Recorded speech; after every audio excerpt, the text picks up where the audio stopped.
Chers frères et sœurs, chers amis, bonjour. Bon sabbat. Meilleurs vœux à ceux que je n'ai pas vus le 31. Oui, 2024 est là. Nous avons dit adieu à 2023. Mais qu'est-ce qui va changer en 2024? Laissez-moi vous dire, chers amis, chers frères et sœurs, ceux qui nous suivent peut-être aussi sur le net, depuis que moi j'ai eu connaissance, à chaque fois les années passent, ça augmente. On n'a jamais vu 2024 et pas après 2023, n'est-ce pas? Après 2024, ce sera 2025. Plus les années passent, plus le chiffre augmente, mais plus ma relation avec Dieu doit être proche. Amen. Parce que 2023, si j'étais à 23 kilomètres de Jésus, je ne vais pas attendre 2024 pour dire maintenant je serai à 24 kilomètres. Je dois pouvoir dire, je vais être à 22 kilomètres de Jésus.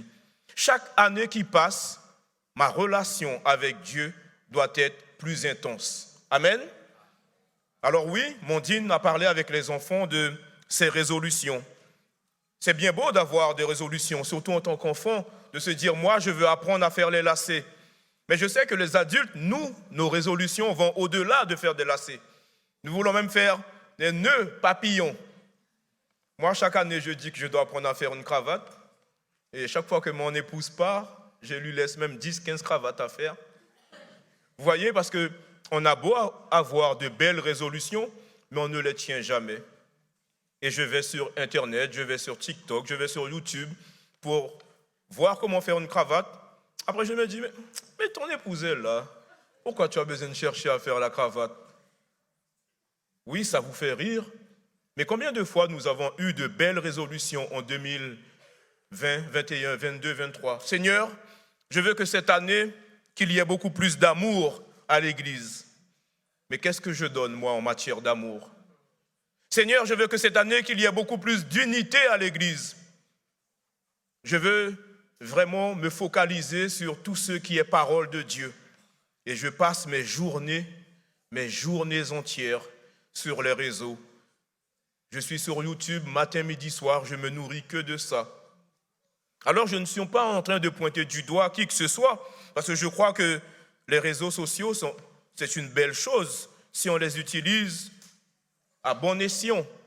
Le 31 décembre, avant que Ruffin ne vienne à la maison faire une petite réparation, j'ai été pas réveillé, parce que j'étais déjà réveillé, mais la porte a frappé. Et lorsque je vais ouvrir, c'est Zanetti qui ouvre avant. Non, même pas, c'est ma fille, je crois. Elle me dit, papa, il y a 2 messieurs pour toi. Et lorsque je vais, la première question, c'est, bonjour monsieur, que pensez-vous que 2024 vous réservera? Et là, moi, je leur dis tout fier, vous savez, je suis pasteur. Mais ils s'en fichent, entre guillemets. Ils sont venus avec leur message. Nous avons un message pour vous dire que 2024, les choses n'iront pas mieux, etc. Ils me sortent les versets, ils me sortent toutes sortes de textes bibliques. À la fin, mes amis, je ne peux que leur donner la main et les féliciter. C'était des témoins de Jéhovah. Je leur dis que le travail que vous faites, il est vraiment formidable.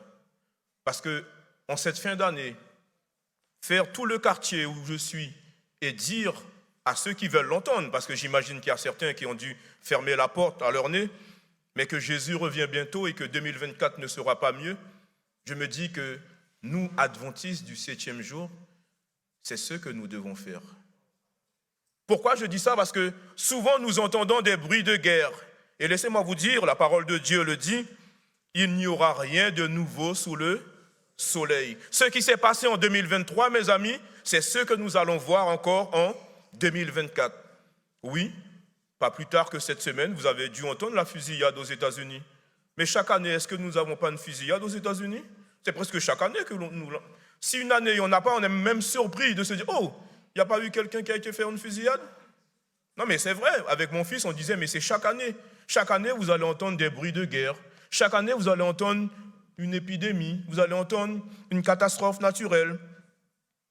Mais ce que je dois me dire, c'est que toutes ces choses, ce n'est que le début de la fin. La chose qui va montrer que Jésus revient vraiment, il faut que la bonne nouvelle du royaume soit prêchée. Dieu compte sur toi, Dieu compte sur vous, Dieu compte sur nous pour hâter son avènement. Amen. Est-ce qu'il peut compter sur toi? Ce matin, avant de monter en chair, j'apprenais cette terrible nouvelle. Vous savez que nous partageons notre église avec la communauté roumaine. Il y a une sœur qui avait 9 mois, qui allait accoucher dans 2-3 jours, et malheureusement, le bébé est décédé. La communauté roumaine, vous l'avez vu, elle n'est pas là ce matin, puisqu'ils vont se réunir à l'hôpital. Et il y a une difficulté, c'est qu'ils craignent aussi pour la santé de la maman. Et j'aimerais justement qu'on puisse prier, parce que nous disons être une famille, pour que Dieu puisse intervenir dans cette situation. Alors si vous pouvez aller leur rendre visite, allez-y, il n'y a pas de souci, je sais que le frère ira tout à l'heure.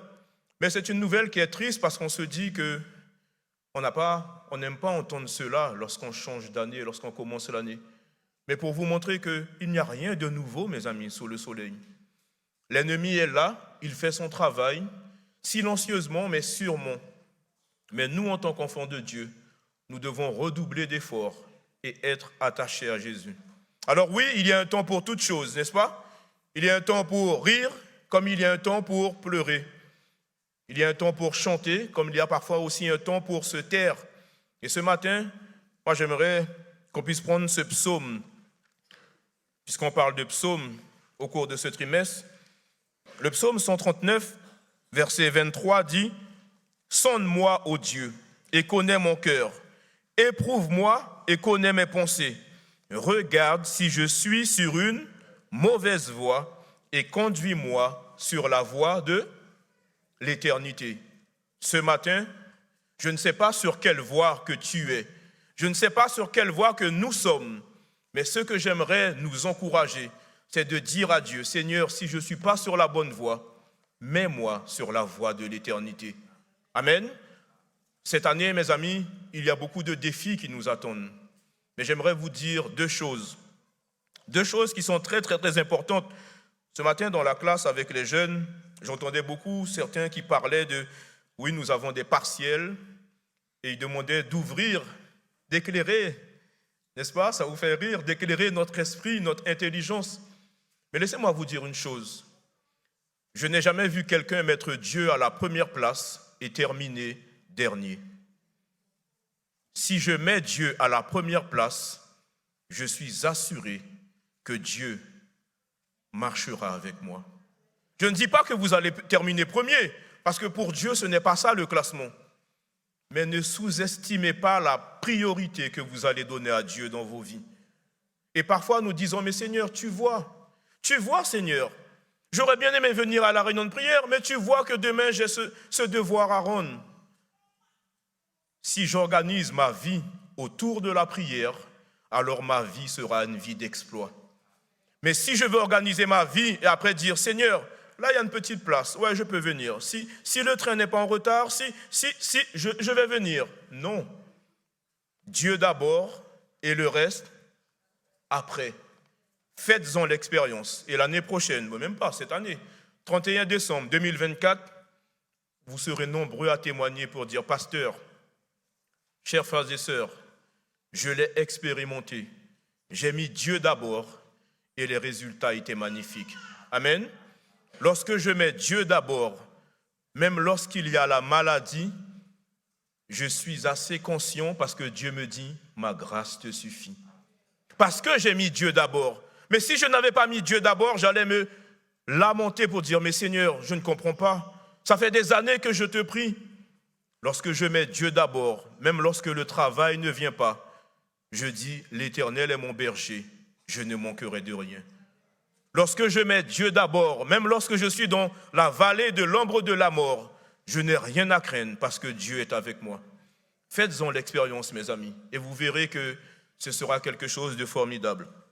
Alors oui, je voudrais qu'on puisse prier pour cette sœur. Tu peux me rappeler son prénom? Giannina. Voilà. Prenons la position qui nous convient et faisons monter cette prière à Dieu pour qu'il intervienne dans cette situation. Ô Seigneur, grand Dieu, ce matin, tu nous as interpellés avec cette situation. La sœur Giannina, Seigneur, qui actuellement est à l'hôpital.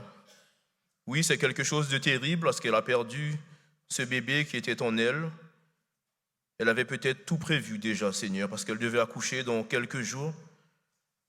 Mais la vie en a décidé autrement. Mais nous savons, Seigneur, que devant chaque situation semblable, tu es à côté de tes enfants. Aide cette communauté, aide cette famille, aide cette sœur à avoir cette assurance que tu es à leur côté. Oui, Seigneur, c'est difficile, mais parfois, même dans les difficultés, tu manifestes ta gloire, ta puissance. Et même si nous n'avons pas les mots, je veux, Seigneur, te demander de toucher cette équipe médicale afin qu'ils puissent trouver une solution pour délivrer cette sœur. Parce que oui, il y a certainement des complications et la vie même de cette sœur est en danger. Père éternel, je veux te prier d'une manière spéciale pour ton Église aussi, Vendôme. Alors, je ne connais pas toutes les situations, mais toi, tu les connais. Veuille toucher, Seigneur, ces frères, ces sœurs, ces jeunes, ces enfants qui passent par des moments difficiles, ces personnes qui éprouvent justement des souffrances, des douleurs, qui sont aussi attaquées par l'ennemi. Et en ce matin, tourne ta face et que ton nom puisse briller, que ton nom soit exalté. Seigneur, nous allons ouvrir ta parole et tu veux nous nourrir. Puisses-tu mettre les paroles dans la bouche de ton serviteur et que tout soit fait pour ta gloire, au nom de Jésus. Amen.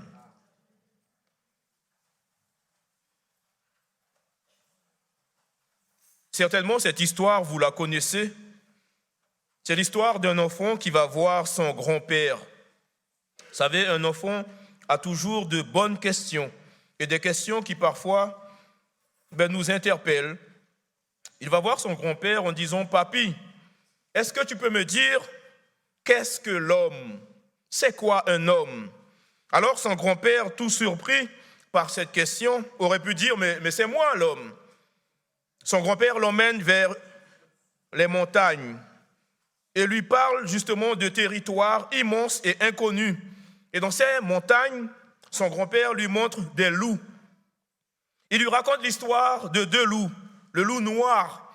Ce loup, dit-il, est un loup manipulateur, un loup envieux, colérique, un loup menaçant, qui se cache, qui se bat avec les autres, un loup qui dévore, qui terrifie, qui domine même par la peur, un loup qui tue. L'enfant est attentif, il écoute. Alors, le papy lui montre l'autre loup, et c'est l'histoire d'un loup blanc, accueillant, équitable, joyeux, solidaire, fraternel, pacifique, qui protège ses petits, qui soutient les autres. Il est attentif, il est généreux, il est confiant. Et le papy dit au petit, tu vois, l'homme a ces deux loups en lui. Chacun de nous abrite en lui un loup noir et un loup blanc qui ne cessent de se raffronter. L'enfant pose une dernière question. Mais papy, quel est ce loup qui gagne? Quel est le loup qui gagne puisque tu me parles d'affrontement? Le vieux papy lui répond doucement, celui qui gagne, mon fils, c'est celui que tu nourris le plus. C'est une très belle métaphore, chers frères et sœurs. Cette dualité nous fait parfois, et je dirais même souvent, souffrir. Si ce matin, je vous pose la question, quel loup nourris-tu? Chaque fois que je laisse agir le vieil homme, je pêche. Je suis le premier qui ne sera pas sauvé si je laisse mon moi diriger ma vie. J'ai beau dire, Seigneur, je participe à la Sainte Seine. Seigneur, j'observe le sabbat depuis 10, 15, 20 ans. Seigneur, je donne ma dîme. Je me présente régulièrement à l'église. Je participe aux activités missionnaires. Oh, j'ai fait toutes les classes JIA. Je prie 3 fois par jour. Je suis inscrit sur le registre de l'école du sabbat depuis plus de 30 ans. Ce matin, laissez-moi vous dire que je peux être à l'église et être malheureusement perdu. Ce qui sauve, ce n'est pas parce que je suis assis, chaque sabbat. Ce n'est pas parce que je n'ai pas raté un seul sabbat de l'année 2023. Ce qui me sauve, c'est mon union, c'est ma relation avec Jésus-Christ. Dans Romains 8, verset 5, il est dit « Car ceux qui sont selon la chair ont leur pensée aux choses de la chair, mais ceux qui sont selon l'esprit, aux choses de l'esprit. Car la pensée de la chair est la mort, mais la pensée de l'esprit, c'est vie et paix. » Prendre de nouvelles résolutions ne doit pas seulement être un idéal, mais cela doit être un processus. Alors oui, c'est bien beau de prendre de nouvelles résolutions. Et je sais que beaucoup vont dire, moi, cette année, je me suis fixé comme objectif 0 sucre. Oh, quelle belle résolution. Mais vous avez un mari qui chaque semaine fait des gâteaux, chaque semaine fait du pain, ce sera compliqué. Peut-être qu'il faudra déménager. Moi, je me suis fixé comme objectif 0 mensonge. Mais chaque semaine, je suis nourri par Telenovola. Je regarde les émissions, je regarde tous les feuilletons où est-ce qu'il n'y a que mensonge et que mensonge. Et je me suis dit, 0 mensonge. Oh, cette année, pour moi, 0 violence. Pas de violence, ni verbale, ni physique. Mais je passe mon temps à jouer que des jeux où est-ce qu'il y a tout. Ah oui, 0 violence, hein, ça. Là, je prends des exemples pour vous montrer, mes amis, que la résolution que je dois prendre, ça ne doit pas seulement être une belle phrase, mais ça doit être un processus au quotidien. Et je dois me donner les moyens pour pouvoir atteindre cette résolution. Si Paul pouvait affirmer que c'est Jésus qui vivait en lui, dans Galates 2, verset 20, est-ce qu'aujourd'hui, 6 janvier 2024, je peux affirmer la même chose? Il serait tout à fait normal que les chrétiens que nous sommes laissions transparaître la vie de Jésus en nous. Pourtant, hélas, nous faisons le triste constat que ce n'est pas toujours le cas. Lorsque je récite Galates 2, verset 20, que nous a lu la sœur, que je vous invite à reprendre avec moi, qu'est-ce qu'il est dit dans Galates 2, verset 20? Si je vis, ce n'est plus moi qui vis, c'est Christ qui vit en moi. C'est un beau texte, n'est-ce pas? En tant qu'intéressé, mon ami, si tu veux que Christ habite en toi, j'aimerais te dire en ce matin, renonce à tous tes préjugés. Ne regarde pas à X, Y ou Z, mais face au miroir qui est dans ta salle de bain, est-ce que Jésus transparaît à travers toi? En tant que dirigeant d'église, chers dirigeants, est-ce que ma manière de diriger l'église accomplit la volonté de notre Sauveur? Est-ce que je regarde les autres avec les yeux de compassion du Père? Ou parfois, et même souvent, avec mes yeux d'accusateur ou mes yeux qui condamnent, tandis que l'autre mérite, comme moi-même, la grâce de Dieu. En tant que femme, est-ce que vos mains servent à bénir? Est-ce que vos paroles qui sortent de votre bouche sont dignes de celui qui vit en vous? Oh, que dire en tant qu'homme? Est-ce que les membres de votre corps accomplissent la volonté de votre Sauveur? Oh, j'aimerais m'adresser aux jeunes. En tant que jeunes, est-ce que ceux qui vous côtoient, à commencer par vos proches, vos collègues de travail ou collègues de classe, est-ce qu'ils voient Jésus à travers vous? La force, mes amis, de ce passage, dans Galates 2, verset 20, j'ai été crucifié avec Christ. Et si je vis, ce n'est plus moi qui vis, c'est Christ qui vit en moi. Si je vis maintenant dans la chair, je vis dans la foi au Fils de Dieu qui m'a aimé et qui s'est livré lui-même pour moi. J'aimerais m'arrêter sur les prépositions qui ont été employées dans ce texte. J'ai été crucifié avec. Avec, mes amis, indique l'identification ou l'association. Je suis crucifié avec Christ en raison de l'identification complète réalisée dans sa mort pour moi. En conséquence, c'est comme si la mort de Jésus était ma mort. Je suis mort avec lui. Est-ce que parfois, et même souvent, nous ne disons pas Christ a été crucifié, mais moi je n'étais pas sur la croix. Si je vis, ce n'est plus moi qui vis, c'est Christ qui vit en moi. Le « en » indique le caractère de ma vie. Bien que crucifié, je vis. Je suis toujours une personne vivante sur la terre, mais je ne vis plus selon l'ancien caractère de ma vie. Je vis une nouvelle vie, une vie dont le caractère, résumé en un mot, est Christ. Alors, la troisième préposition, dans, je vis dans la foi. Dans la foi, ça veut dire que je place devant moi l'objet qui dirigeait la vie de Paul et qui rendait sa vie possible, le nouveau caractère de sa vie. Si la foi est active en moi, Jésus deviendra une brillante et vivante réalité pour moi. Amen. Plus Jésus est devant moi, et plus ma vie sera satisfaisante pour les autres. Parce que j'aurai comme en ligne de mire Jésus. Je veux ressembler à qui? La chanson dit, te ressembler, Jésus, tel est mon espoir suprême. En 2024, à qui veux-tu ressembler?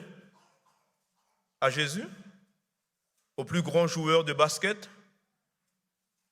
À la plus belle star? Avoir la plus belle voix? Oui, c'est beau, ce sont de beaux projets.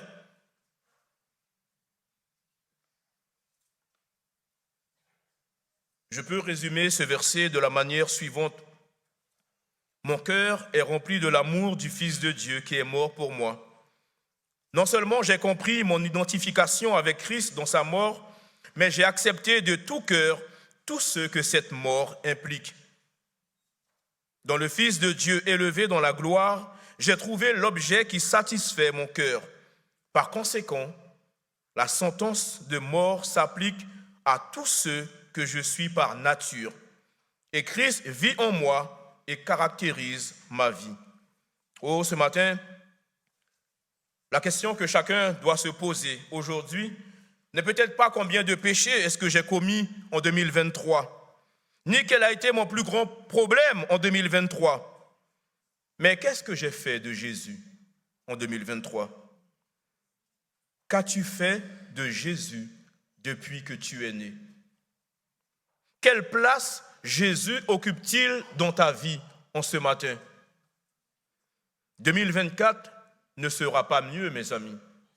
2024 ne sera pas non plus pire, parce que si je suis connecté à Dieu, je ferai confiance à Dieu, quelles que soient les circonstances. Amen. Avec ou sans, mais connecté à Dieu. Alors oui, il y aura de la tristesse, oui, il y aura de la joie, oui, il y aura des difficultés, mais si je suis connecté à Dieu, peu importe ce qui adviendra du moment que ma foi est accrochée à Dieu. Amen. Alors, ce matin, j'aimerais justement terminer avec le concours de ces 12 personnes qui viendront peut-être d'une certaine manière vous dire quels sont leurs vœux, quelles sont leurs résolutions pour 2024.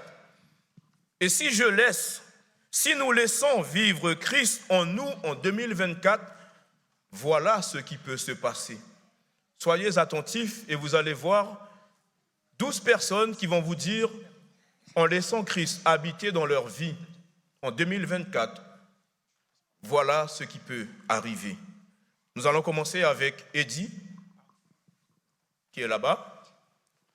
En janvier, les problèmes, les difficultés, je les affronterai différemment. Amen. En février, En février, les décisions, les choix, je les prendrai sagement. en mars, En mars, les autres, je les regarderai autrement. amen. En avril, En avril, les épreuves, je les vivrai patiemment. amen. En mai, En mai, les pleurs, je les surmonterai sûrement. en juin, En juin, les examens, par la grâce de Dieu, je les passerai brillamment. amen. En juillet, En juillet, je ne suis plus celle qui va se focaliser. non. En juillet, les vacances. En juillet, les vacances, en donnant la priorité à Dieu, je les accueillerai évidemment. En août, En août, s'il m'arrive de manquer la cible, je le ferai accidentellement. amen. En septembre, En septembre, les critiques, je les ignorais sérieusement. amen. En octobre, En octobre, les doutes, je les chasserai lentement. en novembre, En novembre, les réponses de Dieu, je les attendrai silencieusement. et enfin en décembre, En décembre, les bénédictions célestes, je les recevrai joyeusement. amen. Merci à ces jeunes. Chaque jour de l'année, ma relation avec Dieu, je la vivrai pleinement. Oui, je crois que la plus belle résolution que nous pouvons prendre, c'est de dire, Seigneur, chaque jour de cette année 2024, je veux vivre pleinement ma relation avec toi. Alors oui, je ne veux pas me projeter parce que demain ne m'appartient pas. Mais à chaque jour suffit sa peine. Le pas que je veux faire aujourd'hui sera un pas qui me rapprochera plus près de toi demain. J'aimerais conjuguer Jean 3, verset 16 avec Apocalypse 3, verset 20. Qu'est-il dit dans Jean 3, verset 16? Car, non, je ne vous entends pas, car, unique, afin que, amen, quiconque croit en lui ne périsse point, mais qu'il ait la vie éternelle. Et j'aimerais conjuguer ce verset avec Apocalypse 3, verset 20. Qui peut me le réciter? Apocalypse 3, verset 20. Voici, et je frappe.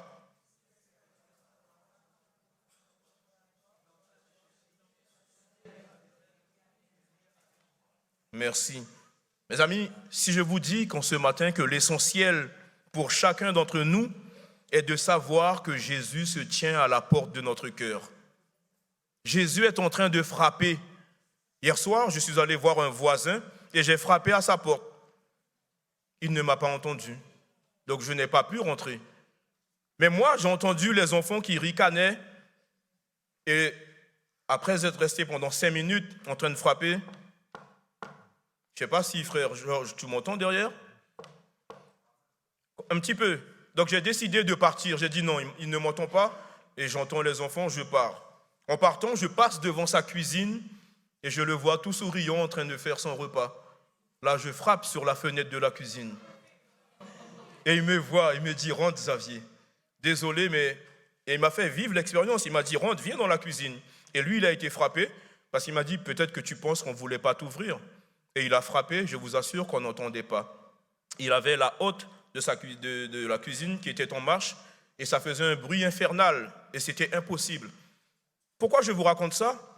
Parce que Jésus se tient à la porte de votre cœur et il frappe. Mais il y a tellement de bruit parfois dans nos vies que nous n'entendons pas Jésus frapper. Ce matin, une des résolutions que je dois peut-être prendre, c'est de faire taire tous ces bruits autour de moi.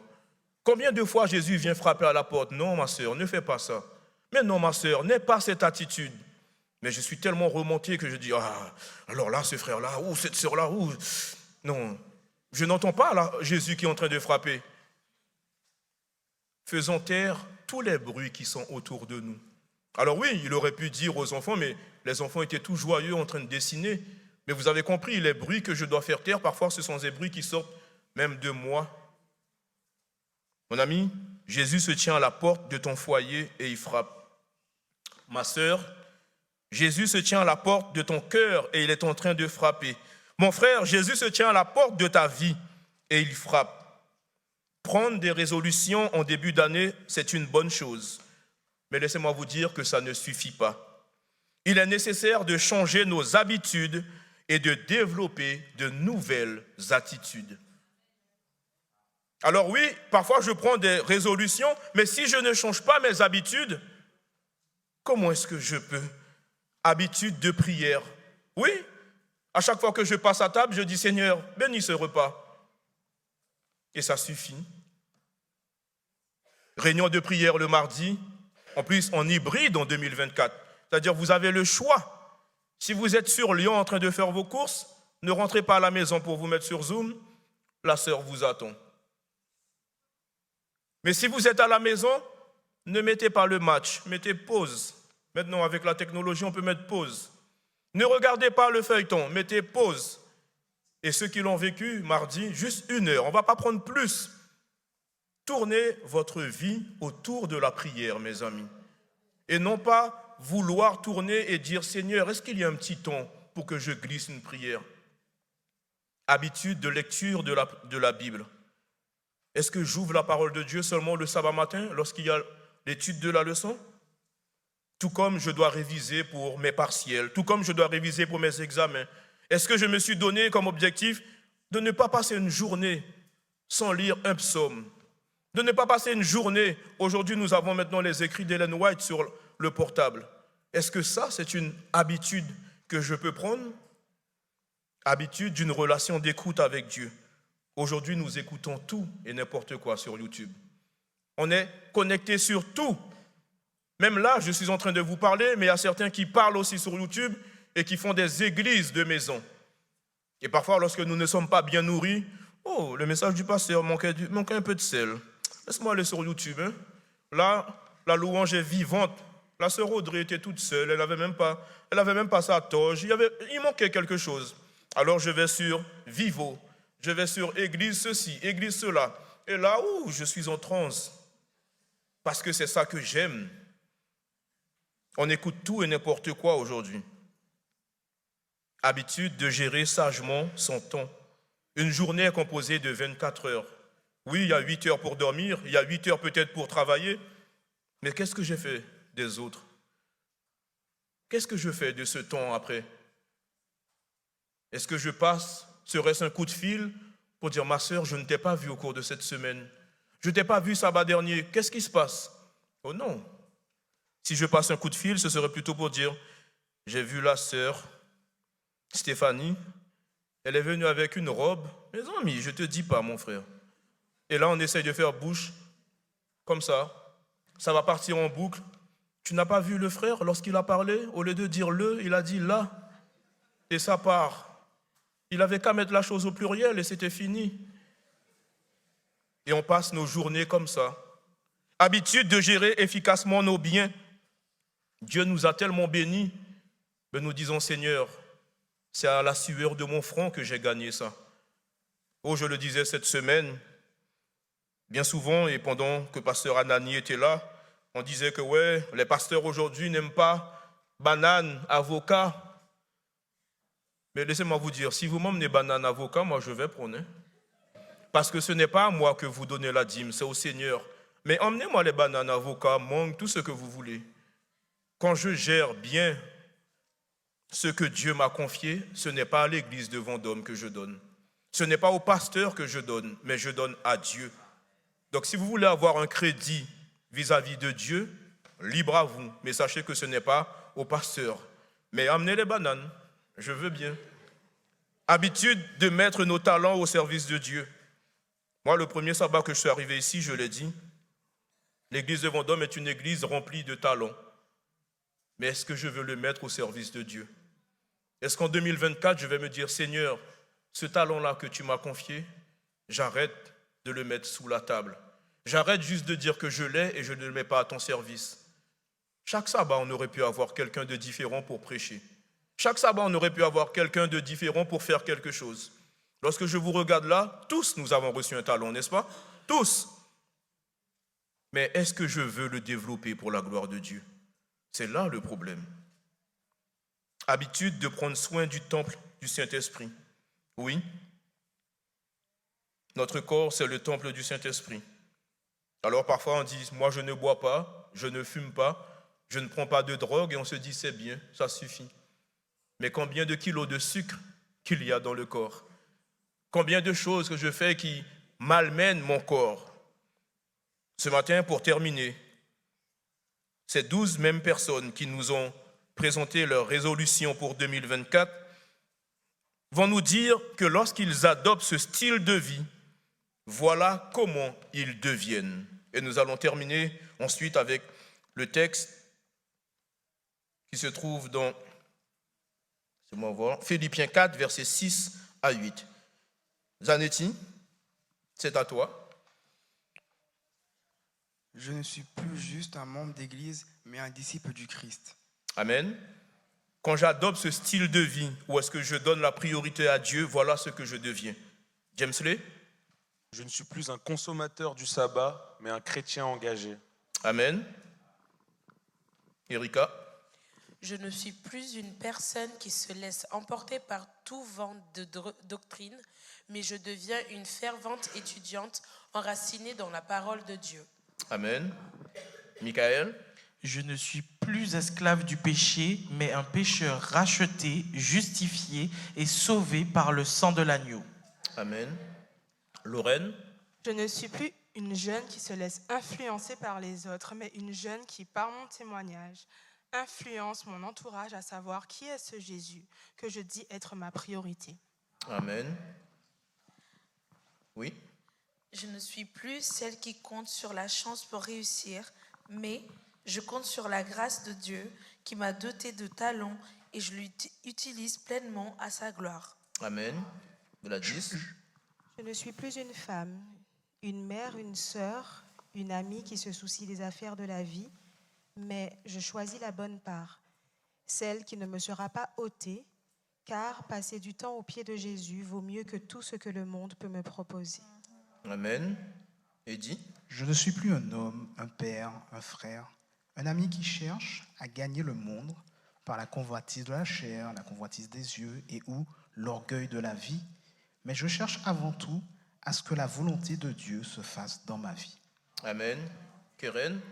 Je ne suis plus l'ami de tout le monde et de n'importe qui, mais je suis l'ami du meilleur ami au monde, et si tu veux être mon ami ou que je sois ton ami, alors il est important que tu acceptes d'être l'ami de mon meilleur ami.